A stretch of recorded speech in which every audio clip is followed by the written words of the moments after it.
Ada suatu riwayat ketika sahabat Rasulullah Utsman bin Affan sedang berkhutbah dan berpesan, "Sungguh pernah terjadi pada seorang pria soleh dari kalangan ahli ibadah.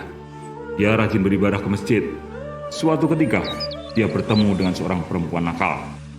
Perempuan tersebut berupaya menjebak lelaki yang soleh masuk ke dalam rumah.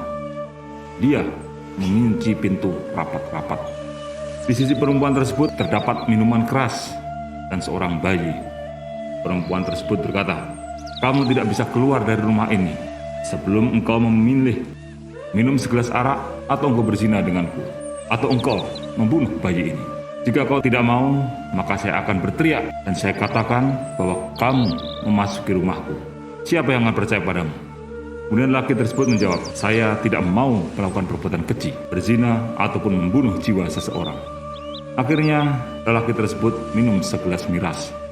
Demi Allah, dia menjadi mabuk sehingga dia pun berbuat zina dengan perempuan tersebut. Dan karena dalam kondisi mabuk, dia kemudian membunuh bayi itu. Itulah bahaya khamar. 3 kejahatan sekaligus bisa ia lakukan. Segala sesuatu yang memabukkan termasuk golongan khamar. Termasuk di dalamnya adalah narkoba. Oleh karena itu, kita hindari narkoba. الذين آمنوا إنما الخمر والميسر والأنصاب والأزلام رجس من